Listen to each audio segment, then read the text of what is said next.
Take a look at what happened. Mordförsöket på Donald Trump skakar världen. I want to speak to you tonight about the need for us to lower the temperature in our politics. Och röjer ett allt våldsammare samhällsklimat.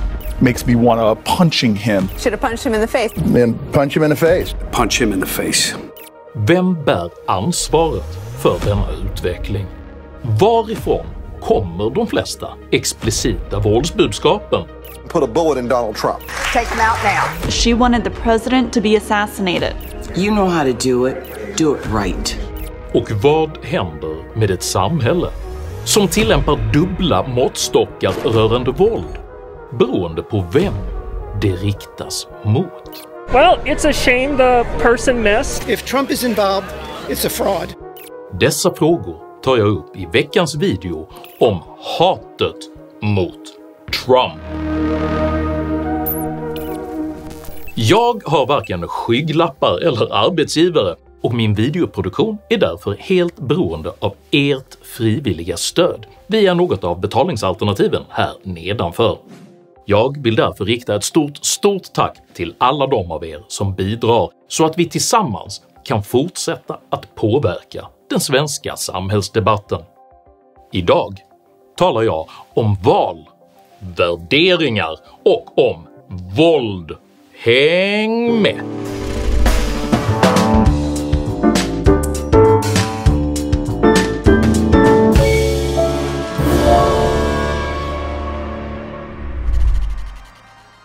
I Aeschylos pjästrilogi Orestien övertygar guden Apollon den unge Orestes att våld mot hans politiska fiender är nödvändigt för att försvara hans lands heder och framtid. Orestes våld släpper dock hämndens demoner fria att jaga honom i en ändlös spiral av rädsla, misstro och kaos. På liknande sätt har åratal av allt hårdare politisk retorik bidragit till den polarisering som kulminerade i ett mordförsök på presidentkandidat Donald Trump. Take a look at what happened.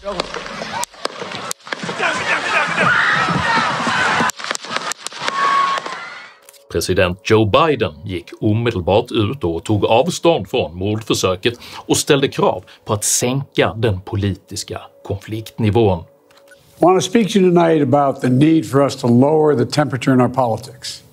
And to remember, while we may disagree, we are not enemies. We're neighbors, we're friends, co-workers, citizens, and most importantly, we are fellow Americans. När Sveriges Television intervjuade den USA-baserade ekonomiprofessorn Thomas Philipson om mordförsökets konsekvenser blev programledaren Kristoffer Lundström uppenbart överraskad när kritiken av den höga konfliktnivån plötsligt vändes mot demokraterna.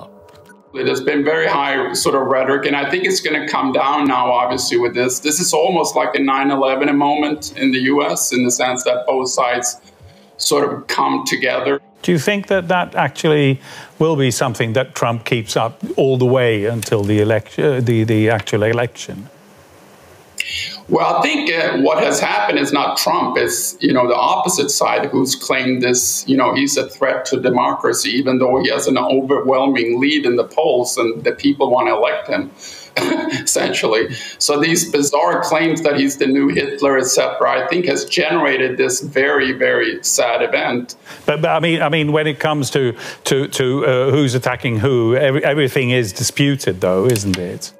Att Lundström oreflekterat utgick från att det naturligtvis är Donald Trump som ska lugna ner sig och ängsligt menar att det skulle vara omtvistat vem som attackerar vem i samband med ett uppenbart mordförsök är symptomatiskt för Sveriges enögda syn på amerikansk politik. Den outtalade utgångspunkten att demokraterna skulle vara hedervärda försvarare av demokratin medan Donald Trump är ett ondskefullt hot mot demokratin är dock både felaktig och fördummande. Att jag säger detta och alltså inte omedelbart och ensidigt fördömer Donald Trump på exakt alla plan kommer av somliga att uppfattas som demokratiskt och moraliskt oacceptabelt. Låt mig därför understryka att mitt ärende inte är att försvara republikanerna, utan bara att redovisa hur den allt mer polariserade debatten faktiskt ser ut, varifrån våldsretoriken kommer och vad detta får för konsekvenser. Denna videokrönika är ingen forskningsrapport utan ett debattinlägg. Min utgångspunkt har varit att med allmänt tillgängliga sökverktyg sammanställa så många exempel som möjligt där politiker, journalister och opinionsbildare uttrycker explicita önskningar om våld riktat mot endera presidentkandidat. Somliga kommer att anse dessa kriterier vara olämpliga, att Trumps hela gärning kanske bör betraktas som våld, eller att jag missar olika typer av indirekta våldsgärningar. Denna typ av ideologiskt övergripande kritik är också relevant. Men ett kvantifierbart mått baserat på vem som faktiskt uttalar önskningarna om våld mot presidentkandidaterna är ett angeläget komplement för att få en mer nyanserad bild av våldsretorikens avsändare.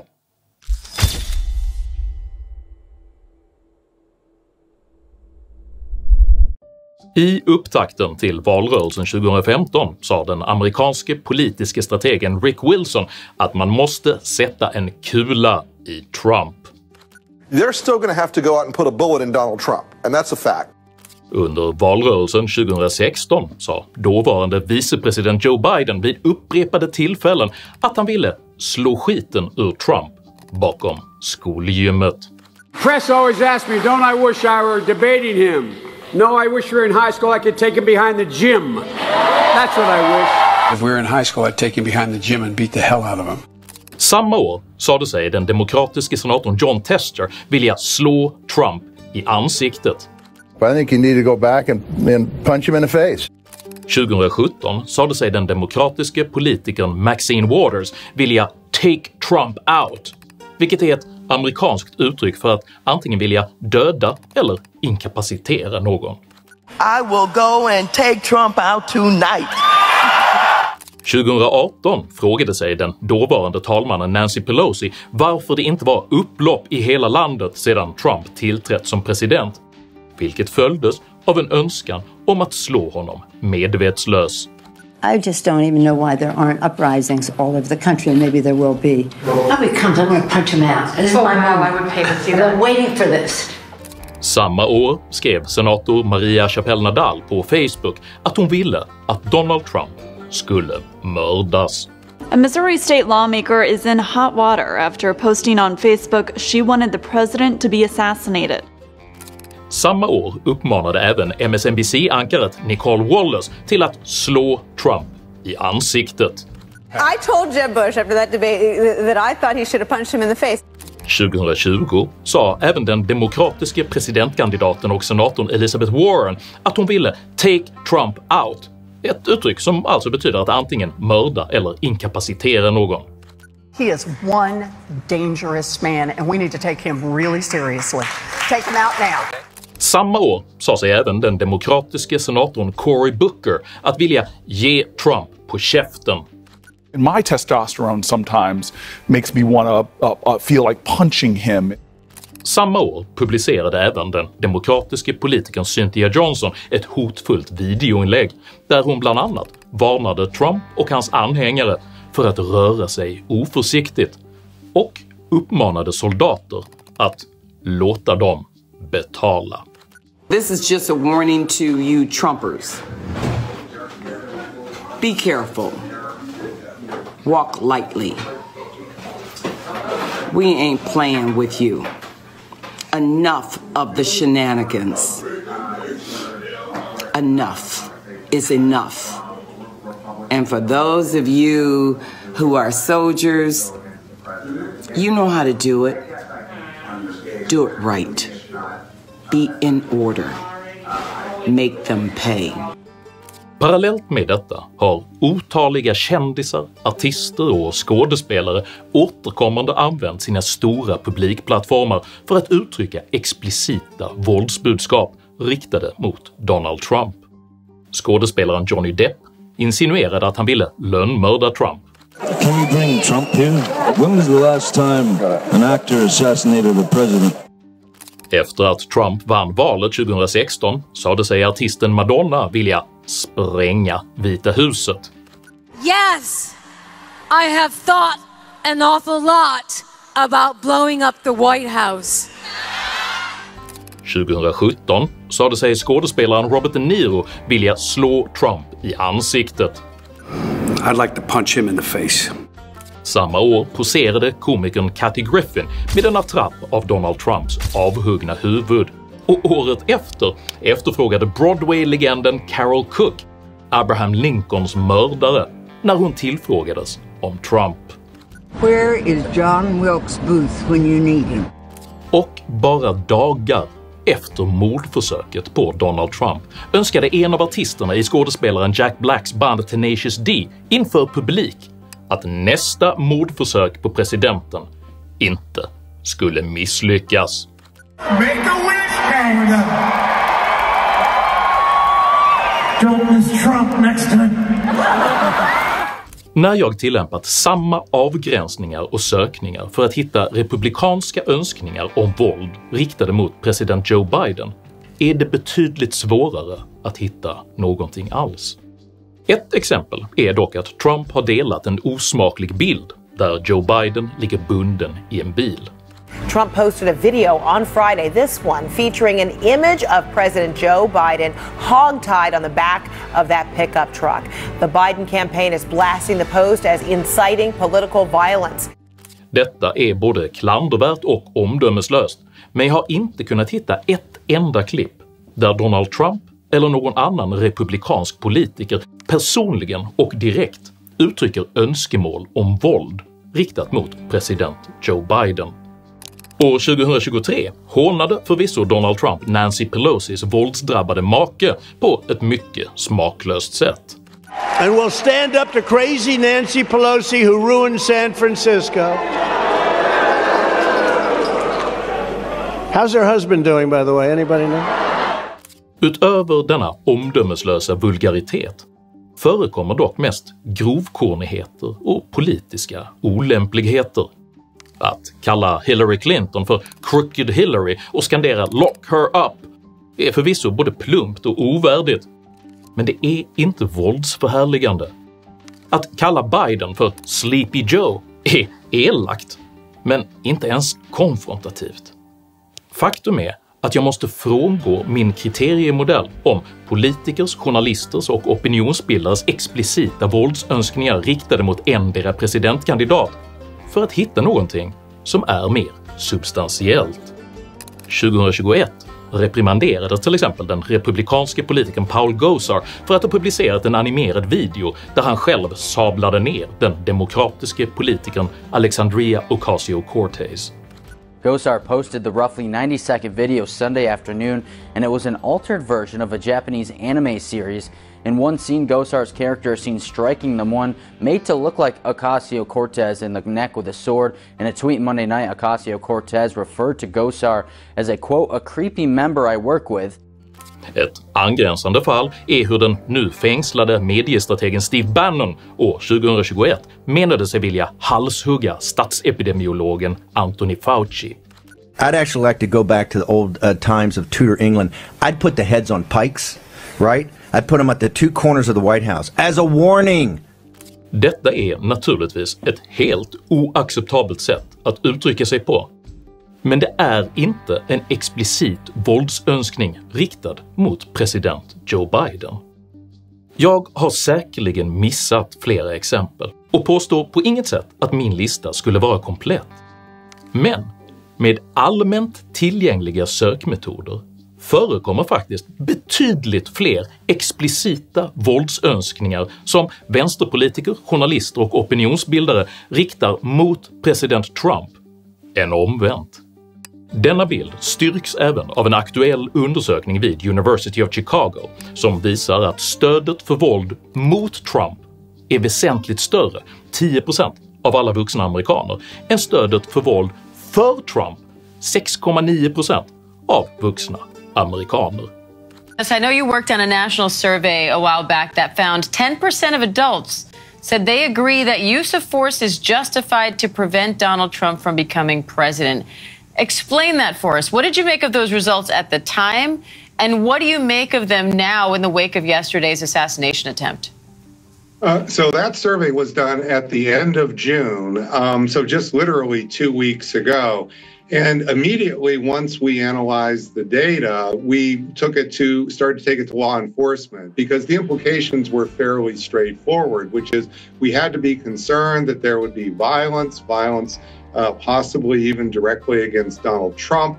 And so I was unfortunately not surprised. I wish that we had done more to be able to move that data more quickly to even more people in law enforcement. But the fact of the matter is, with 10% of the American public, that's the equivalent of 26 million people supporting the use of force to prevent Donald Trump from becoming president. This is what happened yesterday was all to be expected. Denna samhällsstämning har vuxit fram i symbios med den demonisering av Donald Trump som många traditionella medier ägnat sig åt under snart 10 års tid. Så sent som i december 2023 jämförde CNN-ankaret Jake Tapper Donald Trump med Hitler. The dehumanizing rhetoric of Adolf Hitler very directly echo Adolf Hitlers language. I rollen som saklig nyhetsförmedlare är Tappers partiska jämförelse naturligtvis djupt olämplig. Men den är samtidigt karaktäristisk för hur många medier just nu förstärker och driver på hatet mot Trump.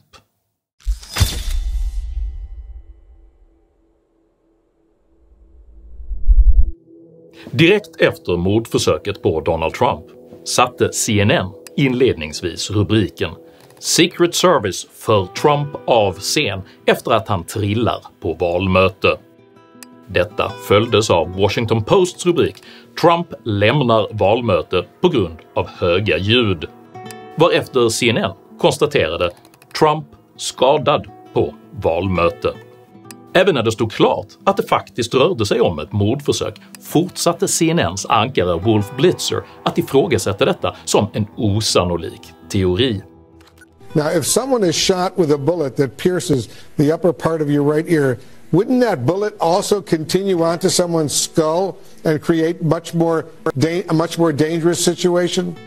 När mordförsöket inte längre gick att ifrågasätta övergick stora delar av media till att istället beskylla Trump för mordförsöket på honom själv. Ett exempel på detta är vänsterjournalisten Lydia Polgren som skrev i New York Times. Det är klokt att minnas att Trumps apokalyptiska våldsretorik har kännetecknat hela hans karriär. Den före detta demokratiska politiska rådgivaren George Stephanopoulos sa i ABC “President Trump och hans anhängare har bidragit till denna våldsretorik”.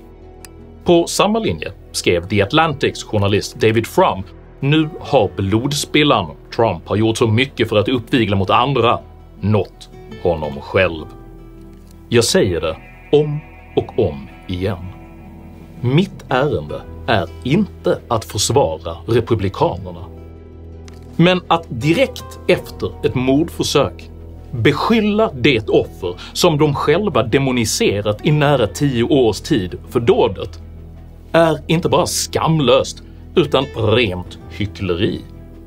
För hade det varit president Joe Biden som hade utsatts för ett mordförsök så hade sannolikt de flesta av dessa publikationer omedelbart tryckt kolossala rubriker med andemeningen “Democracy under attack”. Tendensen att försöka reducera det amerikanska presidentvalet till en kamp mellan gott och ont istället för att diskutera sakfrågor är nämligen en avsiktlig demokratisk valstrategi som utvecklats av valstrategen Alejandro Verdin. Verdin ledde valkampanjen. Han förvandlade den till en strid mellan gott och ont. Nyckeln till seger var att vi byggde en berättelse runt den här kampen. Denna strategi uttrycktes bland annat när president Joe Biden år 2022 började beskriva MAGA-rörelsen som ett hot mot demokratin och det kommande valet som ett slag om nationens själ. Equality and democracy are under assault. I ran for president because I believe we're in a battle for the soul of this nation. Denna strategi kopierades omedelbart av den svenska socialdemokratin, som efter ett studiebesök hos Verdin lät göra gällande att även Sveriges högerregering hotar grunderna i vår demokrati. Och att också Sveriges själ nu står på spel.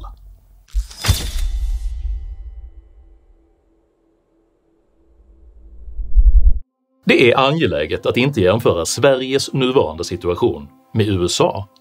Men det är lika angeläget att kunna föra en intellektuellt hederlig diskussion om hur hatretorik påverkar samhället och var den faktiskt kommer ifrån, oavsett vad man tycker om Donald Trump. Det är helt rimligt att kritisera någons policies, åsikter eller övertygelser samt att förklara på vilket sätt man anser att deras ledarskap skulle skada landet. Men att som den amerikanska vänstern uteslutande reducera valet till en kamp mellan gott och ont är både anti-intellektuellt och en demokratisk katastrof. En stor del av ansvaret för denna utveckling faller direkt på demokraterna och president Joe Biden, som i sitt installationstal svor att läka Amerikas själ genom enighet. To restore the soul and secure the future of America requires so much more than words. It requires the most elusive of all things in a democracy: unity. Istället för att läka Amerikas själ genom enighet har han och hans parti ägnat 4 års tid åt att konsekvent och obönhörligt beskriva sina meningsmotståndare som ett hot mot Amerikas själva existens.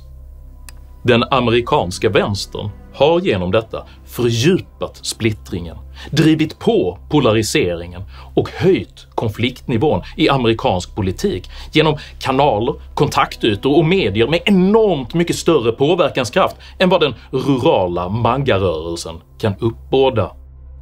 Detta är anledningen till att amerikanska sociala medier just nu svämmar över av konspiratoriska personer som är besvikna över att mordförsöket på Donald Trump misslyckades och som hoppas att nästa försök ska lyckas. John Wilkes Booth, if you can hear us, if you are with us, please, please, John Wilkes Booth, if you're listening, please. Let me get this straight, dumbass! You have a fully reloaded shotgun, but you chose to use a 1-bullet. We're not even sending our best to fucking assassinate. Cause what the hell was that? Lee Harvey Oswald would never, bitch. John Wilkes Booth would never. Today was like this close to being the best day ever. Also, the person that at Trump at his rally was exercising that right that all those Republicans were fighting for. So, can you really blame him? Well, it's a shame the person missed. It's a false flag. I think this whole thing is staged. Was it staged? Probably. I thought it was magnificently staged. It was professionally done. It almost looked real. Wait. Staged by who? Oh, by Mr. Trump, of course. If Trump is involved, it's a fraud. När Socialdemokraterna påstår att Sveriges borgerliga regering är ett hot mot demokratin, då utnyttjar de precis denna polariseringens strategi. När vänstern påstår att mina filmer sprider hat utan att kunna precisera det, För att sprida hatpropaganda mot oss. Då utnyttjar de denna polariseringens strategi.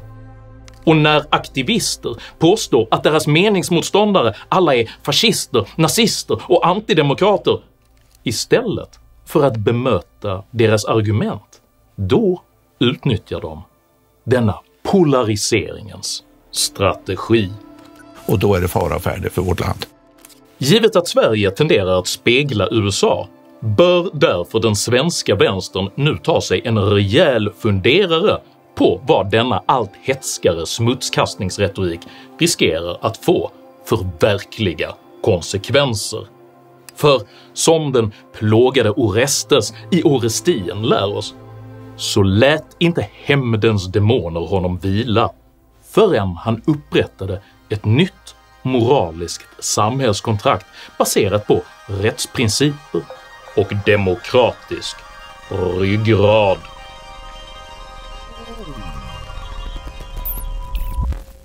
Om du uppskattade innehållet i denna video så hjälper det mycket om du delar den med dina vänner och kanske till och med stöttar mitt arbete via något av betalningsalternativen här nedanför. Dela även gärna med dig av dina egna åsikter och erfarenheter i kommentarsfältet här nedanför, men jag ber dig att alltid vara artig. Jag accepterar inte aggression, personpåhopp eller rasism i mina idédrivna kommentarsfält. Tack för att du som kommenterar respekterar detta. Jag heter Henrik Jönsson och jag anser vänsterns hatretorik vara både farligare och mer dominant än högerns. Tack för mig och tack för att du har lyssnat.